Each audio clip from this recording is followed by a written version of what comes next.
വചനമേ നിത്യജീവന്റെ ആധാരമേ, രക്ഷയേകിടും സത്യമാർഗമേ, എന്റെ ആത്മാവിനാശ്വാസമേ. വചനം വചനം വചനം. രാജാക്കന്മാരുടെ 2-ാം പുസ്തകം 9-ാം അധ്യായം. ഏലിശ പ്രവാചകൻ പ്രവാചക ഗണത്തിൽ ഒരുവനെ വിളിച്ച് അവനോട് പറഞ്ഞു, നീ അരമുറുക്കി ഈ തൈലപാത്രം നിന്റെ കയ്യിലെടുത്ത് റാമോത്ത് ഗിലെയാദിലേക്ക് പോവുക. അവിടെ ചെന്ന് നിംഷിയുടെ പുത്രനായ യഹോശാഫാത്തിന്റെ പുത്രൻ യേഹുവിനെ കണ്ടെത്തുക. അവന്റെ സഹോദരന്മാരുടെ ഇടയിൽ നിന്ന് അവനെ എഴുന്നേൽപ്പിച്ച് ഉള്ളറയിലേക്ക് കൊണ്ടുപോവുക. തൈലപാത്രമെടുത്ത് അവന്റെ തലയിൽ ഒഴിച്ചുകൊണ്ട് പറയുക, കർത്താവ് ഇങ്ങനെ അരുൾ ചെയ്യുന്നു, ഇസ്രായേലിന്റെ രാജാവായി ഞാൻ നിന്നെ അഭിഷേകം ചെയ്തിരിക്കുന്നു. പിന്നെ വാതിൽ തുറന്ന് ഓടുക, അവിടെ നിൽക്കരുത്. പ്രവാചകഭൃത്യനായ ആ യുവാവ് റാമോത്ത് ഗിലെയാദിലേക്ക് പോയി. അവൻ അവിടെ ചെന്നപ്പോൾ ഇതാ സൈന്യാധിപന്മാർ ഇരിപ്പുണ്ടായിരുന്നു. അവൻ പറഞ്ഞു, സൈന്യാധിപ, എന്റെ പക്കൽ അങ്ങേക്കായി ഒരു സന്ദേശമുണ്ട്. യേഹു ചോദിച്ചു, ഞങ്ങളിൽ ആർക്കാണ്? അവൻ പറഞ്ഞു, സൈന്യാധിപ, അങ്ങേക്ക് തന്നെ. അയാൾ എഴുന്നേറ്റ് വീട്ടിലേക്ക് പ്രവേശിച്ചു. അവൻ അയാളുടെ ശിരസിൽ തൈലം ഒഴിച്ചുകൊണ്ട് അയാളോട് പറഞ്ഞു, ഇസ്രായേലിന്റെ ദൈവമായ കർത്താവ് ഇങ്ങനെ അരുൾ ചെയ്യുന്നു, ഞാൻ നിന്നെ കർത്താവിന്റെ ജനത്തിനു വേണ്ടി, ഇസ്രായേലിനു വേണ്ടി രാജാവായി അഭിഷേകം ചെയ്തിരിക്കുന്നു. നീ നിന്റെ യജമാനനായ ആഹാബിന്റെ ഭവനത്തെ പ്രഹരിക്കണം.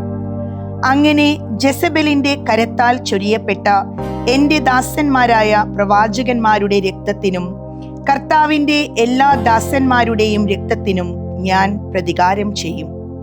ആഹാബ് ഭവനമെല്ലാം നശിക്കും. ആഹാബിന്റെ ഭവനത്തിൻ്റെതായി ഇസ്രായേലിലുള്ള സ്വതന്ത്രനോ അടിമയോ ആയ ഓരോ പുരുഷനെയും ഞാൻ സംഹരിക്കും. ആഹാബിന്റെ ഭവനം ഞാൻ നെബാത്തിന്റെ പുത്രൻ ജെറോബോവാമിന്റെ ഭവനം പോലെയും അഹിയായുടെ പുത്രനായ ബാഷായുടെ ഭവനം പോലെയും ആക്കി തീർക്കും. ജെസബെലിനെ നായ്ക്കൾ ജസ്രേൽ പ്രദേശത്ത് വെച്ച് ഭക്ഷിക്കും. ആരും അവളെ സംസ്കരിക്കുകയില്ല. അനന്തരം അവൻ വാതിൽ തുറന്ന് ഓടിപ്പോയി. യേഹു തന്റെ യജമാനന്റെ സേവകന്മാരുടെ അടുത്തേക്ക് ഇറങ്ങി വന്നപ്പോൾ ഒരുവൻ ചോദിച്ചു, എന്താണ് വിശേഷം? ആ ഭ്രാന്തൻ എന്തിനാണ് നിന്റെ അടുത്തു വന്നത്? അയാൾ അവരോട് പറഞ്ഞു, ആ മനുഷ്യനെയും അവന്റെ ജൽപ്പനവും നിങ്ങൾക്കു തന്നെ അറിയാമല്ലോ. അവർ പറഞ്ഞു, അത് നുണയാണ്, നീ ഞങ്ങളോട് കാര്യം പറയുക. അയാൾ പ്രത്യുത്തരിച്ചു, ഇപ്രകാരമൊക്കെ അവൻ എന്നോട് പറഞ്ഞു, കർത്താവ് ഇങ്ങനെ അരുൾ ചെയ്യുന്നു, ഇസ്രായേലിന്റെ രാജാവായി നിന്നെ ഞാൻ അഭിഷേകം ചെയ്തിരിക്കുന്നു. അവർ ഓരോരുത്തനും തിടുക്കത്തിൽ തന്റെ വസ്ത്രം താഴെ കോവണിപ്പടിയിൽ വിരിച്ചിട്ട് കാഹളം മുഴക്കി വിളംബരം ചെയ്തു, യേഹു രാജാവായിരിക്കുന്നു. നിംഷിയുടെ പുത്രനായ യഹോശാഫാത്തിന്റെ പുത്രൻ യേഹു യോറാമിനെതിരെ ഗൂഢാലോചന നടത്തി. യോറാമും ഇസ്രായേൽ മുഴുവനും റാമോത്ത് ഗിലെയാദിൽ ആരാമിലെ രാജാവായ ഹസായേലിനെതിരെ കാവൽ നിന്നിരുന്നപ്പോൾ ആരാമിലെ രാജാവായ ഹസായേലുമായുണ്ടായ യുദ്ധത്തിൽ ആരാംകാർ തന്നിലേൽപ്പിച്ച പ്രഹരങ്ങളിൽ നിന്ന് സുഖപ്പെടുന്നതിനായി യോറാം രാജാവ് ജസ്രേലിലേക്ക് മടങ്ങി വന്നു. യേഹു പറഞ്ഞു, ഇതാണ് നിങ്ങളുടെ ഹിതമെങ്കിൽ ജസ്രേലിൽ പോയി വിവരമറിയിക്കുന്നതിന് ആരും നഗരത്തിൽ നിന്ന് ഒളിച്ചു പുറപ്പെടാതിരിക്കട്ടെ. അനന്തരം യേഹു തേരിൽ കയറി ജസ്രേലിലേക്ക് പോയി. കാരണം യോറാം അവിടെ കിടക്കുകയായിരുന്നു.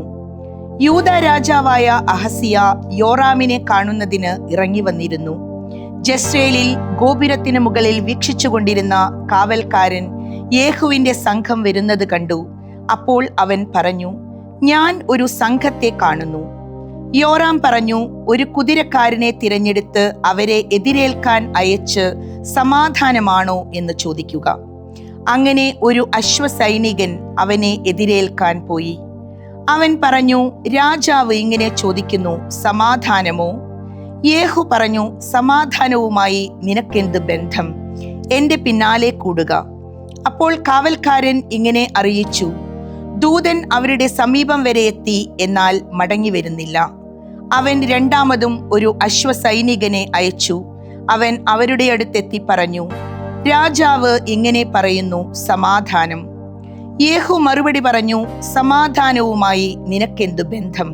എൻ്റെ പിന്നാലെ കൂടുക. കാവൽക്കാരൻ ഇപ്രകാരം അറിയിച്ചു. അവൻ അവരുടെ അടുത്തുവരെ എത്തി, എന്നാൽ മടങ്ങി വരുന്നില്ല. ആ രഥം തെളിക്കൽ നിംഷിയുടെ മകനായ യേഹുവിൻ്റെ രഥം തെളിക്കൽ പോലെയാണ്. വിഭ്രാന്തി പൂണ്ടാണല്ലോ അവൻ തെളിക്കുന്നത്. യോറാം പറഞ്ഞു, രഥം പൂട്ടുക. ഒരുവൻ അവന്റെ രഥം പൂട്ടി.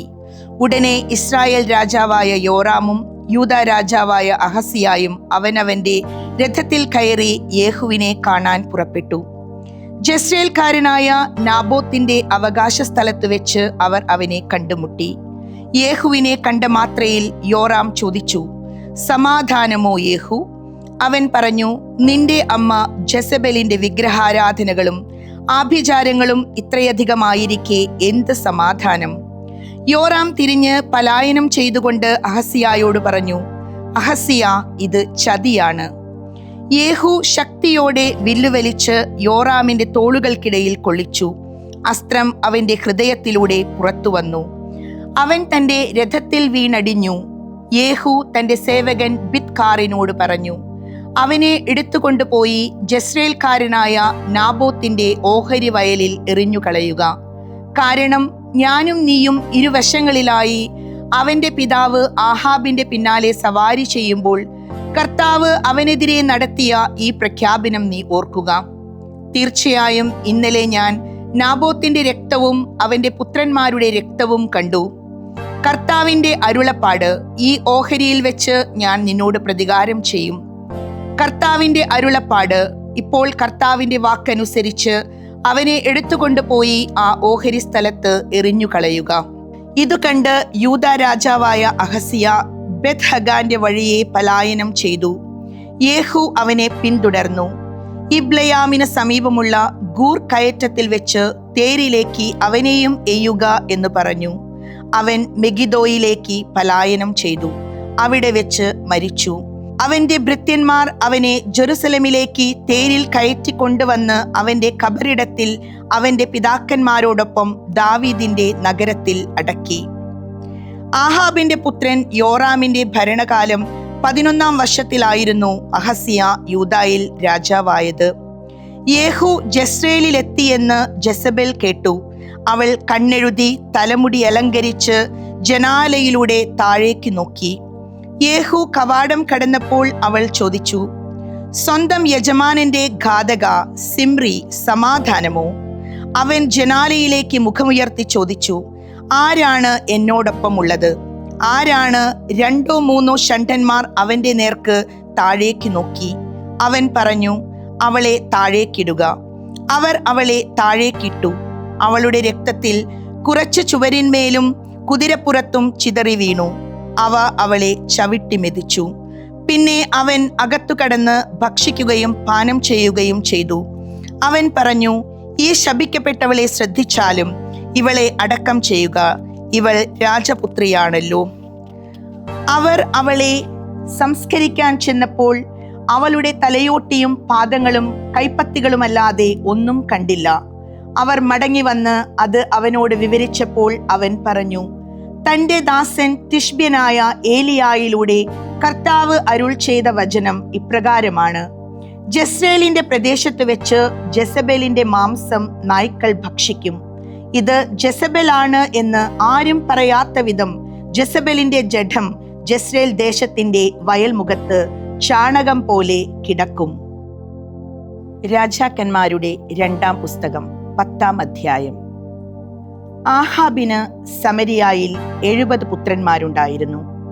സമരിയായിൽ ജസ്രേലിലെ പ്രഭുക്കന്മാർക്കും ശ്രേഷ്ഠന്മാർക്കും ആഹാബിന്റെ സംരക്ഷകർക്കും യേഹു ഇപ്രകാരം കത്തുകൾ എഴുതി അയച്ചു: ഇപ്പോൾ ഈ കത്ത് നിങ്ങളുടെ അടുക്കലെത്തുമ്പോൾ നിങ്ങളുടെ യജമാനന്റെ പുത്രന്മാരും രഥവും കുതിരകളും കോട്ടനഗരവും ആയുധവും നിങ്ങളോടുകൂടെയുള്ളതിനാൽ നിങ്ങളുടെ യജമാനന്റെ മക്കളിൽ ഏറ്റവും മിടുക്കനും സത്യസന്ധനുമായവനെ അവന്റെ പിതാവിന്റെ സിംഹാസനത്തിൽ അവരോധിച്ച് നിങ്ങളുടെ യജമാനന്റെ ഭവനത്തിനു വേണ്ടി പോരാടുവിൻ. അപ്പോൾ അവർ വളരെയേറെ ഭയപ്പെട്ടു. അവർ പറഞ്ഞു, ഇതാ അവന്റെ മുൻപിൽ 2 രാജാക്കന്മാർക്ക് പിടിച്ചു നിൽക്കാനായില്ല, പിന്നെ നമ്മൾ എങ്ങനെ പിടിച്ചു നിൽക്കും? കൊട്ടാര വിചാരിപ്പുകാരനും നഗരാധിപനും ശ്രേഷ്ഠന്മാരും പാലകരും യേഹൂവിന്റെ അടുക്കൽ ആളയച്ചു പറഞ്ഞു, ഞങ്ങൾ അങ്ങയുടെ ദാസന്മാരാണ്. അങ്ങ് ഞങ്ങളോട് പറയുന്നതെല്ലാം ഞങ്ങൾ പ്രവർത്തിക്കാം. ഒരുവനെയും ഞങ്ങൾ രാജാവാക്കുകയില്ല. അങ്ങയുടെ ദൃഷ്ടികളിൽ നല്ലത് ചെയ്യുക. അപ്പോൾ അവൻ ഇപ്രകാരം അവർക്ക് 2ാമതൊരു കത്തെഴുതി, നിങ്ങൾ എൻ്റെ പക്ഷത്താണെങ്കിൽ എൻ്റെ ശബ്ദം നിങ്ങൾ കേൾക്കുമെങ്കിൽ നിങ്ങളുടെ യജമാനന്റെ പുത്രന്മാരായ ആളുകളുടെ ശിരസ്സുകളുമായി നാളെ ഈ സമയത്ത് ജസ്രയേലിൽ എൻ്റെ അടുക്കൽ വരുവിൻ. രാജപുത്രന്മാർ 70 പേർ ആയിരുന്നു, ഒപ്പം അവരെ വളർത്തിയ നഗര പ്രമാണികളും. ആ കത്ത് എത്തിയപ്പോൾ അവർ രാജാവിൻ്റെ 70 പുത്രന്മാരെ പിടിച്ച് വധിച്ച് അവരുടെ ശിരസ്സുകൾ കുട്ടകളിലാക്കി ജസ്രയേലിൽ അവന്റെ അടുത്തേക്ക് അയച്ചു. ദൂതൻ വന്ന് അവനോട് ഇപ്രകാരം പറഞ്ഞു, രാജപുത്രന്മാരുടെ ശിരസ്സുകൾ അവർ കൊണ്ടുവന്നിട്ടുണ്ട്. അപ്പോൾ അവൻ പറഞ്ഞു, പ്രഭാതം വരെ പ്രവേശന കവാടത്തിൽ അവ 2 കൂനകളായി വെക്കുക. പ്രഭാതത്തിൽ അയാൾ പുറത്തു വന്നു നിന്ന് എല്ലാ ജനത്തോടുമായി പറഞ്ഞു, നിങ്ങൾ നീതിമാന്മാരാണ്. ഇതാ ഞാനാണ് എൻ്റെ യജമാനനെതിരെ ഗൂഢാലോചന നടത്തിയതും അവനെ വധിച്ചതും. എന്നാൽ ആരാണ് ഇവരെയെല്ലാം നിഗ്രഹിച്ചത്? ആഹാബിന്റെ ഭവനത്തെക്കുറിച്ച് കർത്താവ് അരുൾ ചെയ്ത വചസ്സിൽ അല്പവും അസ്ഥാനത്താകുകയില്ലെന്ന് നിങ്ങൾ ഇപ്പോൾ അറിയുവിൻ. തന്റെ ദാസനായ ഏലിയ മുഖേന അവിടുന്ന് അരുൾ ചെയ്തത് കർത്താവ് നിവർത്തിച്ചിരിക്കുന്നു. ആഹാബിന്റെ ഭവനത്തിൽ നിന്ന് ജസ്രയേലിൽ ശേഷിച്ചിരുന്ന എല്ലാവരെയും അവനായി ആരും ശേഷിക്കാത്ത വിധം അവന്റെ എല്ലാ പ്രധാനികളെയും പ്രശസ്തരെയും പുരോഹിതന്മാരെയും യേഹൂ കൊന്നൊടുക്കി. പിന്നെ അവൻ പുറപ്പെട്ട് സമരിയായിലെത്തി. അവൻ ഇടയന്മാരുടെ ബേത്തെക്കെദിന്റെ വഴിമധ്യേ ആയിരുന്നു. അപ്പോൾ യേഹൂ യൂദാ രാജാവായിരുന്ന അഹസ്യായുടെ ബന്ധുക്കളെ കണ്ടുമുട്ടി. അവൻ ചോദിച്ചു, നിങ്ങൾ ആരാണ്? അവർ പറഞ്ഞു, ഞങ്ങൾ അഹസ്യായുടെ ബന്ധുക്കളാണ്. രാജാവിന്റെ മക്കളുടെയും രാജ്ഞിയുടെ മക്കളുടെയും ക്ഷേമത്തിന് ഞങ്ങൾ ഇറങ്ങി വന്നതാണ്. അപ്പോൾ അവൻ പറഞ്ഞു, അവരെ ജീവനോടെ പിടിക്കുവിൻ. അവർ 42 പേരെ ജീവനോടെ പിടിച്ച് ബേത്തെക്കെദിലെ കിണറ്റിങ്കൽ വെച്ച് വധിച്ചു. അവരിൽ നിന്ന് ആരും അവശേഷിച്ചില്ല. അവൻ അവിടെ നിന്ന് പോയപ്പോൾ തന്നെ എതിരേൽക്കാൻ വന്ന റെക്കാബിന്റെ പുത്രൻ യഹോനാദാബിനെ കണ്ടെത്തുകയും അയാളെ അനുഗ്രഹിക്കുകയും ചെയ്തു. അവൻ അയാളോട് ചോദിച്ചു, എൻ്റെ ഹൃദയം നിന്റെ ഹൃദയത്തോട് സത്യസന്ധമായിരിക്കുന്നത് പോലെയാണോ നിന്റെ ഹൃദയവും? യഹോനാദാബ് മറുപടി പറഞ്ഞു, അതെ, തീർച്ചയായും. നിന്റെ കൈ തരുക. അയാൾ കൈ കൊടുത്തപ്പോൾ അവൻ അയാളെ തൻ്റെ അടുത്ത് രഥത്തിൽ കയറ്റി. അവൻ പറഞ്ഞു, എന്നോടുകൂടെ വന്ന് കർത്താവിനോടുള്ള എൻ്റെ തീക്ഷ്ണത കാണുക. അവർ അയാളെ അവന്റെ രഥത്തിൽ യാത്ര ചെയ്യാനിടയാക്കി. അവൻ സമരിയായിലെത്തി. ആഹാബിൻ്റെതായി സമരിയായിൽ ശേഷിച്ചിരുന്നവരെയെല്ലാം ഉന്മൂലനം ചെയ്യുന്നതുവരെ പ്രഹരിച്ചു. കർത്താവ് ഏലിയായോട് അരുൾ ചെയ്ത അവിടുത്തെ വചനം പോലെയായിരുന്നു അത്. യേഹൂ ജനത്തെ മുഴുവൻ ഒരുമിച്ച് കൂട്ടി അവരോട് പറഞ്ഞു, ആഹാബ് ബാലിനെ കുറച്ചേ സേവിച്ചിട്ടുള്ളൂ. യേഹൂ ആകട്ടെ അവനെ കൂടുതൽ സേവിക്കും. ഇപ്പോൾ ബാലിന്റെ എല്ലാ പ്രവാചകന്മാരെയും അവന്റെ എല്ലാ സേവകരെയും അവന്റെ എല്ലാ പുരോഹിതന്മാരെയും എൻ്റെ അടുക്കൽ വിളിച്ചു കൂട്ടുവിൻ. ആരും വരാതിരിക്കരുത്, കാരണം എന്റേതായി ബാലിന് ഒരു വലിയ ബലിയർപ്പണമുണ്ട്. വരാത്ത ഒരുവനും ജീവനോടെ ഇരിക്കുകയില്ല. എന്നാൽ ബാലിന്റെ സേവകരെ നശിപ്പിക്കാൻ യേഹൂ ചതിയോടെ പ്രവർത്തിക്കുകയായിരുന്നു. യേഹൂ ആജ്ഞാപിച്ചു, ബാലിനായി ഒരു വിശുദ്ധ സമ്മേളനം നടത്തുവിൻ. അവർ അത് വിളിച്ചുകൂട്ടി. യേഹൂ ഇസ്രായേലിലെങ്ങും ആളയച്ചു. ബാലിന്റെ സേവകരെല്ലാം വന്നു ചേർന്നു. വരാത്തവനായി ഒരാൾ പോലും ശേഷിച്ചില്ല. അവർ ബാലിന്റെ ആലയത്തിൽ പ്രവേശിച്ചു. ബാലിന്റെ ആലയം നിറഞ്ഞു കവിഞ്ഞു. അവൻ ചമയപ്പുര മേലാളിനോട് പറഞ്ഞു, ബാലിന്റെ സേവകർക്കെല്ലാം വസ്ത്രം കൊണ്ടുവരൂ. അയാൾ അവർക്കായി ഉടയാട കൊണ്ടുവന്നു. തുടർന്ന് യേഹൂ റെക്കാബിന്റെ പുത്രൻ യഹോനാദാബുമൊത്ത് ബാലിന്റെ ആലയത്തിൽ പ്രവേശിച്ചു. അവൻ ബാലിന്റെ ആരാധകരോട് പറഞ്ഞു, നിങ്ങളോടൊപ്പം ഇവിടെ ബാലിന്റെ സേവകരല്ലാതെ കർത്തൃ ശുശ്രൂഷകരിൽ നിന്നുള്ളവരില്ല എന്ന് അന്വേഷിച്ച് ഉറപ്പാക്കുവിൻ. അനന്തരം ബലികളും ഹോമയാഗങ്ങളും അർപ്പിക്കുന്നതിനായി അവർ പ്രവേശിച്ചു. എന്നാൽ യേഹൂ 80 ആളുകളെ തനിക്കായി പുറത്തു നിർത്തിയിരുന്നു. അവൻ പറഞ്ഞിരുന്നു, ഞാൻ നിങ്ങളുടെ കൈകളിൽ ഏൽപ്പിച്ചു തരുന്ന ആളുകളിൽ നിന്ന് ആരെങ്കിലും രക്ഷപ്പെടാനിടയായാൽ അവന്റെ ജീവന് പകരം സ്വന്തം ജീവൻ നൽകേണ്ടി വരും. ഹോമയാഗം അർപ്പിക്കുന്നത് പൂർത്തിയായതോടെ യേഹൂ അംഗരക്ഷകന്മാരോടും സഹായികളോടും പറഞ്ഞു, അകത്ത് പ്രവേശിച്ച് അവരെ വധിക്കുവിൻ, ഒരുവനും രക്ഷപ്പെടരുത്. അംഗരക്ഷകന്മാരും സഹായികളും അവരെ വാളിന്റെ വായ്ത്തലക്കിരയാക്കി വലിച്ചെറിഞ്ഞു. അവർ ബാലിന്റെ ആലയത്തിന്റെ ഉൾമുറി വരെ പോയി. അവർ ബാലിന്റെ ആലയത്തിന്റെ സ്തംഭങ്ങൾ പുറത്തു കൊണ്ടുവന്ന് അഗ്നിക്കിരയാക്കി. അവർ ബാൽ സ്തംഭം വലിച്ച് താഴെയിട്ടു. ബാലിന്റെ ആലയം തകർത്ത് അവർ അതിനെ ഒരു വിസർജ്യ സ്ഥലമാക്കി. അത് ഇന്നോളം ഉണ്ട്. അങ്ങനെ യേഹൂ ബാലിനെ ഇസ്രായേലിൽ നിന്ന് ഉന്മൂലനം ചെയ്തു. എന്നാൽ ഇസ്രായേലിനെ വഴിതെറ്റിച്ച നെബാത്തിന്റെ പുത്രനായ ജെറോബോവാമിന്റെ പാപങ്ങളിൽ നിന്നു മാത്രം, അതായത് ബഥേലിലും ദാനിലുമുള്ള സ്വർണ്ണ കാളക്കുട്ടികളിൽ നിന്ന് യേഹൂ പിന്തിരിഞ്ഞില്ല. കർത്താവ് യേഹുവിനോട് അരുൾ ചെയ്തു, നീ ആഹാബ് ഭവനത്തോട് എന്റെ ഹൃദയത്തിനു ചേർന്ന വിധമെല്ലാം പ്രവർത്തിച്ചു. അങ്ങനെ എന്റെ ദൃഷ്ടികളിൽ ശരിയായതു ചെയ്യാൻ നീ നന്നായി യത്നിച്ചതിനാൽ ഇസ്രായേലിന്റെ സിംഹാസനത്തിൽ നിന്റെ 4ാം തലമുറ ഇരിക്കും. എന്നാൽ യേഹൂ തന്റെ പൂർണ്ണ ഹൃദയത്തോടെ ഇസ്രായേലിന്റെ ദൈവമായ കർത്താവിന്റെ നിയമത്തിൽ വ്യാപരിക്കാൻ ശ്രമിച്ചില്ല. ഇസ്രായേലിനെ വഴിതെറ്റിച്ച ജെറോബോവാമിന്റെ പാപങ്ങളിൽ നിന്ന് അവൻ പിന്മാറിയില്ല. ആ ദിനങ്ങളിൽ കർത്താവ് ഇസ്രായേലിലെ അതിർത്തികൾ വെട്ടിച്ചുരുക്കാൻ തുടങ്ങി. ഹസായേൽ ഇസ്രായേലിന്റെ അതിർത്തി മുഴുവനിലും അവരെ പ്രഹരിച്ചു. സൂര്യോദയ ദിക്കിൽ ജോർദാൻ മുതൽ ഗിലെയാദ് ദേശം മുഴുവനും, അതായത് ഗാദും റൂബനും മനാസേയും, അർണോൻ തോടിനു സമീപമുള്ള അരോവർ തുടങ്ങി ഗിലെയാദും ഭാഷാനും. യേഹുവിന്റെ പ്രവൃത്തികളുടെ ശിഷ്ടഭാഗവും അവൻ ചെയ്തവ മുഴുവനും അവന്റെ മുഴുവൻ ശക്തി വൈഭവവും ഇസ്രായേൽ രാജാക്കന്മാരുടെ ദിനവൃത്താന്ത ഗ്രന്ഥത്തിൽ എഴുതപ്പെട്ടിട്ടില്ലേ? യേഹൂ തന്റെ പിതാക്കന്മാരോടുകൂടെ ശയിച്ചു. അവർ അവനെ സമരിയായിൽ സംസ്കരിച്ചു. അവന്റെ സ്ഥാനത്ത് പുത്രൻ യഹോവാഹാസ് രാജാവായി. യേഹൂ സമരിയായിൽ ഇസ്രായേലിന്റെ മേൽ ഭരണം നടത്തിയ കാലം 28 വർഷമായിരുന്നു. ഏശയ്യാ പ്രവാചകന്റെ പുസ്തകം 23-ാം അധ്യായം. ടൈറിനെ കുറിച്ചുള്ള വെളിപാട്. താർശീഷിലെ കപ്പലുകളെ വിലപിക്കുവിൻ, കാരണം ഭവനവും തുറമുഖവും നശിപ്പിക്കപ്പെട്ടിരിക്കുന്നു. കിത്തിം ദേശത്ത് അവർക്കിത് വെളിപ്പെട്ടു. തീരദേശവാസികളെ നിശബ്ദരായിരിക്കുവിൻ. കടൽ കടന്ന് കച്ചവടം നടത്തുന്ന സീദോൻകാരാൽ നീ നിറഞ്ഞിരിക്കുന്നു. വിശാലമായ കടലിൽ ഷീഹോറിലെ ധാന്യം, അതായത് നൈൽ തടത്തിലെ വിളവ് ആയിരുന്നു ടൈറിന്റെ വരുമാനം. അത് ജനതകളുടെ ധാന്യമായി തീർന്നു. സീദോനെ ലജ്ജിക്കുക, എന്തെന്നാൽ സമുദ്രം സംസാരിച്ചിരിക്കുന്നു. സമുദ്രദുർഗം ഇപ്രകാരം പറഞ്ഞു, ഞാൻ കഠിനവേദന അനുഭവിക്കുകയോ പ്രസവിക്കുകയോ ചെയ്തിട്ടില്ല. ഞാൻ യുവാക്കന്മാരെ വളർത്തിയിട്ടില്ല. ഞാൻ കന്യകമാരെ പോറ്റിയിട്ടില്ല. ടൈറിനെ പറ്റിയുള്ള വാർത്തയെക്കുറിച്ചെന്ന പോലെ ഈ വാർത്ത ഈജിപ്തിലെത്തുമ്പോൾ അവർ കഠിന ദുഃഖിതരാകും. തീരദേശവാസികളെ താർശീഷിലേക്ക് കടന്ന് വിലപിക്കുവിൻ. ഇതാണോ പണ്ടേ പൂർവകാലം മുതലേ സ്ഥാപിതമായ നിങ്ങളുടെ ആഹ്ലാദ നഗരം?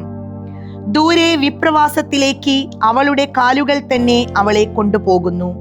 കിരീടദായകയായ ടൈറിന്റെ മേൽ ആരാണ് ഇത് ആസൂത്രണം ചെയ്തത്?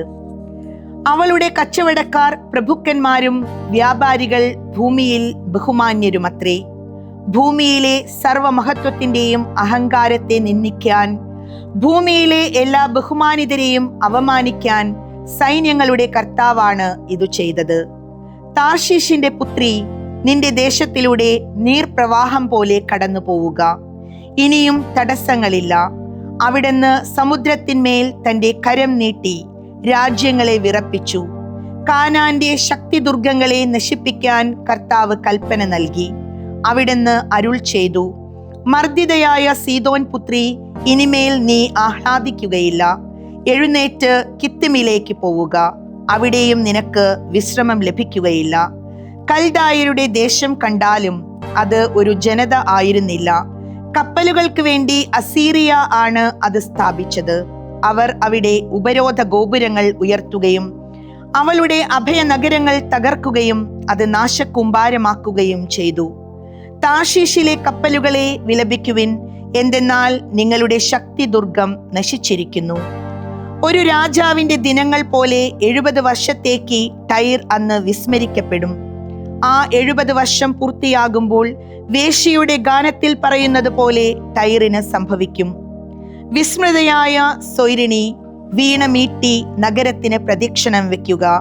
നീ അനുസ്മരിക്കപ്പെടുന്നതിനായി മധുര സംഗീതം പൊഴിക്കുക, അനേകം ഗാനങ്ങൾ ആലപിക്കുക. 70 വർഷം പൂർത്തിയാകുമ്പോൾ കർത്താവ് ടൈർ സന്ദർശിക്കും. തന്റെ വേതനം ലക്ഷ്യമിട്ട് അവൾ ഭൂമുഖത്തുള്ള എല്ലാ ലോകരാജ്യങ്ങളുമായി വേശ്യാവൃത്തിയിലേർപ്പെടും. അവളുടെ വ്യാപാര ചരക്കുകളും വേതനവും കർത്താവിന് സമർപ്പിക്കപ്പെടും. അവ സംഭരിക്കപ്പെടുകയോ കരുതി വെക്കപ്പെടുകയോ ചെയ്യുകയില്ല. കാരണം അവളുടെ വ്യാപാര ചരക്കുകൾ കർത്താവിന്റെ മുമ്പിൽ വസിക്കുന്നവർക്ക് സമൃദ്ധമായ ഭക്ഷണവും മോടിയുള്ള വസ്ത്രവുമായി ഭവിക്കും. വിശുദ്ധ യോഹന്നാൻ എഴുതിയ സുവിശേഷം 13-ാം അധ്യായം 1 മുതൽ 20 വരെയുള്ള തിരുവചനങ്ങൾ. പെസഹ തിരുനാളിന് മുൻപ് തന്നെ യേശു ഈ ലോകത്തിൽ നിന്ന് പിതാവിന്റെ പക്കലേക്ക് പോകാനുള്ള അവന്റെ മണിക്കൂർ വന്നുവെന്ന് അറിഞ്ഞു. ലോകത്തിൽ സ്വന്തമായുള്ളവരെ അവൻ സ്നേഹിച്ചു, അവസാനം വരെ അവരെ സ്നേഹിച്ചു. അത്താഴ സമയത്ത് പിശാച് ശിമയോന്റെ പുത്രനായ യൂദാസ്കറിയോത്തായുടെ ഉള്ളിൽ യേശുവിനെ ഒറ്റിക്കൊടുക്കാൻ തോന്നിച്ചു. പിതാവ് സകലതും തന്റെ കരങ്ങളിൽ ഏൽപ്പിച്ചിരിക്കുന്നുവെന്നും താൻ ദൈവത്തിൽ നിന്ന് വരികയും ദൈവത്തിങ്കിലേക്ക് പോകുകയും ചെയ്യുന്നുവെന്നും യേശു അറിഞ്ഞു. അത്താഴത്തിനിടയിൽ അവൻ എഴുന്നേറ്റ് മേലങ്കി മാറ്റി ഒരു കച്ചയെടുത്ത് അരയിൽ ചുറ്റി. അനന്തരം ഒരു താലത്തിൽ വെള്ളമെടുത്ത് ശിഷ്യന്മാരുടെ പാദങ്ങൾ കഴുകാനും അരയിൽ ചുറ്റിയിരുന്ന കച്ച കൊണ്ട് തുടയ്ക്കാനും തുടങ്ങി. അവൻ ശിമയോൻ പത്രോസിന്റെ അടുത്തെത്തി. പത്രോസ് അവനോട് ചോദിച്ചു, കർത്താവേ, നീ എൻ്റെ പാദങ്ങൾ കഴുകുകയോ? യേശു പറഞ്ഞു, ഞാൻ ചെയ്യുന്നതെന്തെന്ന് ഇപ്പോൾ നീ അറിയുന്നില്ല, എന്നാൽ പിന്നീട് നീ അറിയും. പത്രോസ് പറഞ്ഞു, നീ ഒരിക്കലും എൻ്റെ പാദങ്ങൾ കഴുകരുത്. യേശു പറഞ്ഞു, ഞാൻ നിന്നെ കഴുകുന്നില്ലെങ്കിൽ നിനക്ക് എന്നോടുകൂടെ പങ്കുണ്ടായിരിക്കുകയില്ല. ശിമയോൻ പത്രോസ് പറഞ്ഞു, കർത്താവേ, എങ്കിൽ എൻ്റെ പാദങ്ങൾ മാത്രമല്ല കരങ്ങളും ശിരസും കൂടി കഴുകണമേ. യേശു പ്രതിവചിച്ചു, കുളി കഴിഞ്ഞവന്റെ കാലുകൾ മാത്രമേ കഴുകേണ്ടതുള്ളൂ, അവൻ മുഴുവൻ ശുദ്ധിയുള്ളവനായിരിക്കും. നിങ്ങൾ ശുദ്ധിയുള്ളവരാണ്, എന്നാൽ എല്ലാവരുമല്ല. തന്നെ ഒറ്റിക്കൊടുക്കുന്നവൻ ആരാണെന്ന് അവൻ അറിഞ്ഞിരുന്നു. അതുകൊണ്ടാണ് നിങ്ങളിൽ എല്ലാവരും ശുദ്ധിയുള്ളവരല്ല എന്ന് അവൻ പറഞ്ഞത്. അവരുടെ പാദങ്ങൾ കഴുകിയ ശേഷം അവൻ മേലങ്കി ധരിച്ച് സ്വസ്ഥാനത്തിരുന്ന് അവരോട് പറഞ്ഞു, ഞാൻ എന്താണ് നിങ്ങൾക്ക് ചെയ്തതെന്ന് നിങ്ങൾ അറിയുന്നുവോ? നിങ്ങൾ എന്നെ ഗുരു എന്നും കർത്താവ് എന്നും വിളിക്കുന്നു. അത് ശരി തന്നെ. നിങ്ങളുടെ കർത്താവും ഗുരുവുമായ ഞാൻ നിങ്ങളുടെ പാദങ്ങൾ കഴുകിയെങ്കിൽ നിങ്ങളും പരസ്പരം പാദങ്ങൾ കഴുകണം. എന്തെന്നാൽ ഞാൻ നിങ്ങൾക്ക് ചെയ്ത പോലെ നിങ്ങളും ചെയ്യേണ്ടതിന് ഞാൻ നിങ്ങൾക്കൊരു മാതൃക നൽകിയിരിക്കുന്നു. സത്യം സത്യമായി ഞാൻ നിങ്ങളോട് പറയുന്നു, ഭൃത്യൻ യജമാനനേക്കാൾ വലിയവനല്ല, അയക്കപ്പെട്ടവൻ അയച്ചവനേക്കാളും വലിയവനല്ല. ഈ കാര്യങ്ങൾ അറിഞ്ഞ് നിങ്ങൾ ഇതനുസരിച്ച് പ്രവർത്തിച്ചാൽ അനുഗ്രഹീതർ. നിങ്ങൾ എല്ലാവരെയും കുറിച്ചല്ല ഞാൻ ഇത് പറയുന്നത്. ഞാൻ തിരഞ്ഞെടുത്തവരെ എനിക്കറിയാം. എന്റെ അപ്പം ഭക്ഷിക്കുന്നവൻ എനിക്കെതിരെ കുതികാലുയർത്തി എന്ന തിരുവെഴുത്ത് പൂർത്തിയാകേണ്ടിയിരിക്കുന്നു.